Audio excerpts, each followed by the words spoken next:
Hi friends, welcome back to another Table Tuesday. This time we are looking at Nintendo Head-On N. This is a very rare birdie, being that it, as far as I can tell, was only released in Japan. I actually imported it, and that was a whole fiasco in itself, but that one wasn't that bad, not like Computer Othello. So, it's a fairly standard Nintendo square top table from the top, and just in general. But what's special is that this was actually licensed by Gremlin. Not Sega. Not Sega Gremlin, but Gremlin Industries. So I don't know when they merged or when Sega bought them. I don't know the story with that actually. But that's an interesting thing. The other interesting thing here is that with this control panel, the joystick is on the right side. It's one of very few Nintendo games that had its joystick there, or that had its joystick on the right side. The only one I can think of other than this was arm wrestling. Other than that, it's pretty typical. It's the same form factor as all the other Nintendo tables of the time.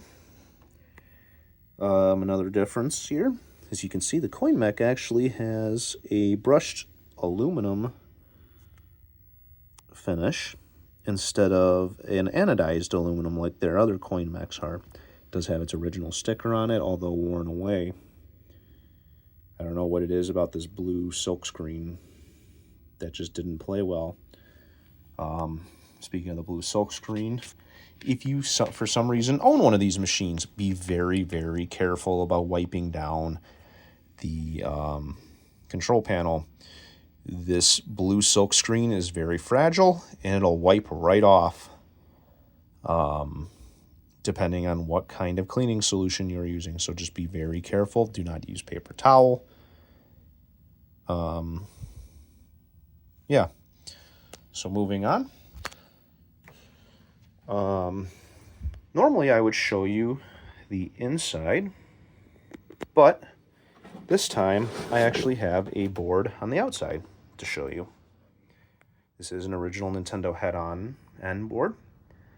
I actually had to deconvert this board. It was converted to what I believe to be Hankyo Alien, but I will never know for sure because it was missing all of its ROMs. It did have an additional board mounted here, a little one, that was for adding additional sounds to it, but I do not know a whole lot. I did document it before deconverting it. I have it in my notes somewhere.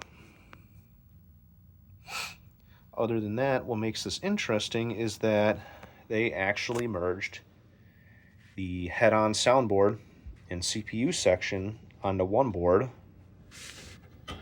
and then on the back is your typical Sega VIC hardware, not VIC Dual, VIC hardware on the back. Or at least I believe it's just normal VIC. I don't know what kind of mapping this can do ultimately. I don't have schematics, but I do not believe it's VIC Dual. Although, who knows if it can be, you know what? Now that I think about it, if it can be converted to Hankyo Alien, which I know it can, I have seen pictures online of it converted to that. It can run VIC Dual hardware. So, but I don't unfortunately know how to convert it. On the one that I saw online, there was actually some bodge wires running from down here. I don't know what they did. Fortunately, I did not win that auction. It uses 4027 RAMs, which are the bane of my existence, and I hate them.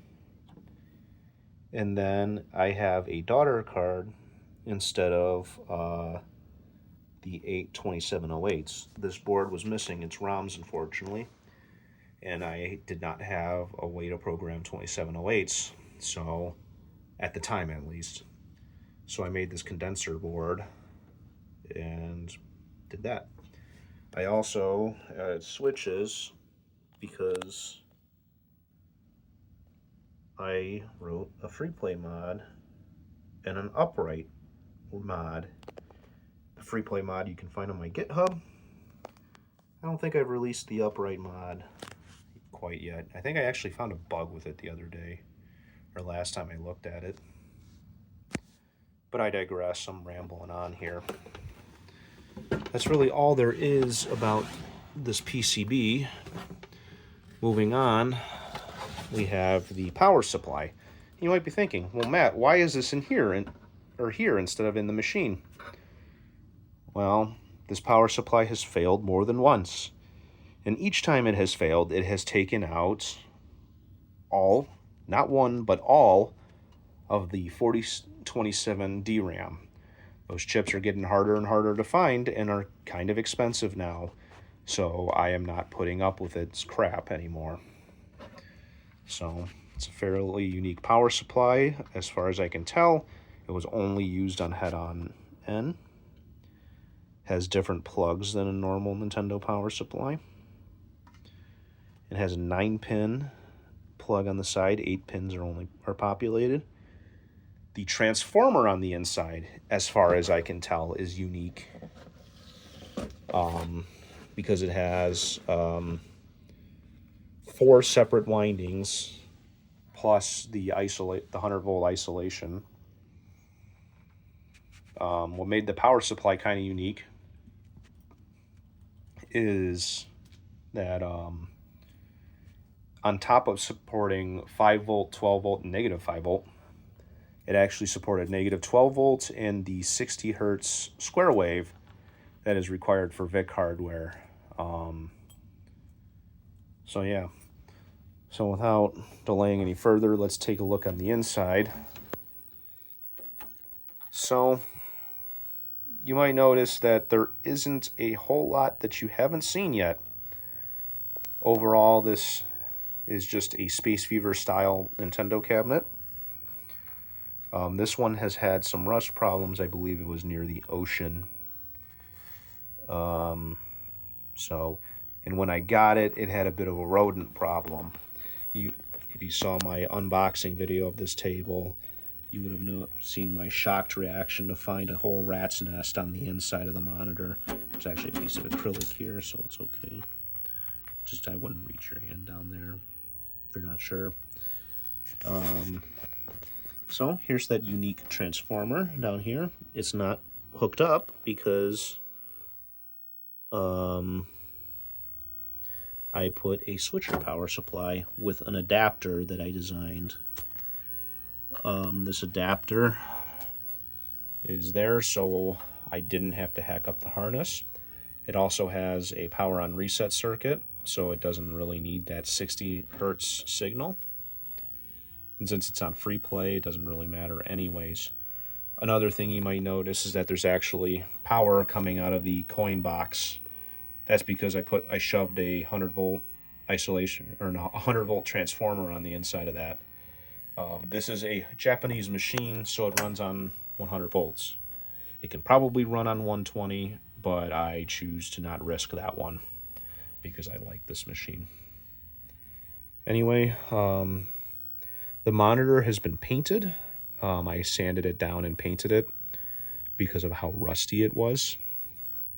Well, actually, I didn't sand it. I soaked it in Evaporust. So, and then painted it gray like the originals would have looked, but the originals aren't painted. And then a board that you just saw. Nothing special there. I do have a different daughter card down there with more switches for switching between Head-On N and the Sega Slimline version of Head-On 2. So instead of, well, before I move on, one thing that's kind of upsetting is you can see that the instruction cards are gone. Unfortunately, rats kind of chewed those, so it's not a whole lot I can really do about that. I do have pictures of it from another gentleman, or another individual rather, that has one of these tables. He hooked me up with some images, so maybe one day I will print off replacements. But for now, let's move on to some gameplay. So instead of just showing you Head-On N and saving Head-On Part 2 for another video, I'm just going to show you both because of how similar the gameplay is. So let's start with Head-On N. They have it on free play, so I can just start it. So yeah.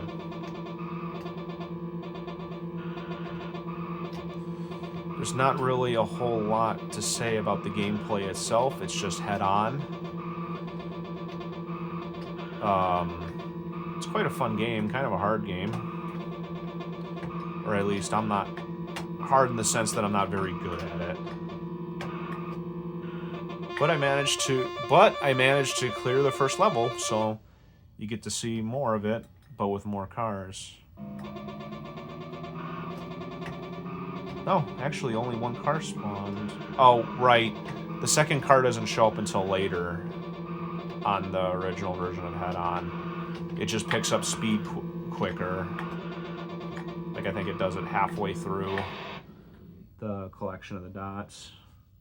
But I don't recall.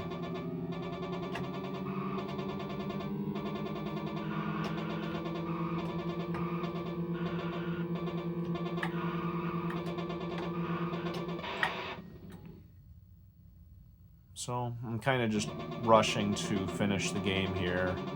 We're just gonna crash so that we can move on. Eventually, I would like to improve my my little condenser board to just sit on the CPU and then modify the ROMs a little bit, so that way I can just switch by holding the start buttons. But unfortunately, that day is not today, so I'm going to put this aside for just a minute. We're going to lift this up, and then I'm going to reach down in here, and we're actually going to flip the dip switches, and hopefully I can do this correctly. So, fortunately, the game reset for me, so I don't have to turn it off and back on again. And you'll see that I have a slightly different game. This time it says free play on the side, and it has upper and lower parts of the playfield here. So it's very much so the same game, just with those upper and lower playfields. That said, I do like this version a lot more. I think at least the first level is a little bit more fair in terms of the computer's programming. It's still kind of a hard game, but, you know, it's meant to take your money, so no harm, no foul.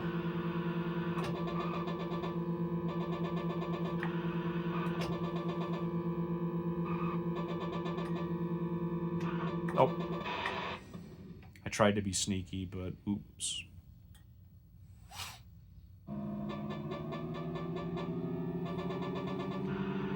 So yeah.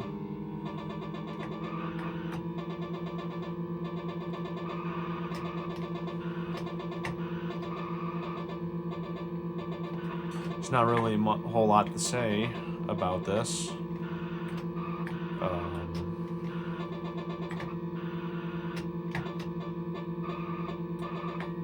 Like I said, I do kind of hope to make a better version of this kit.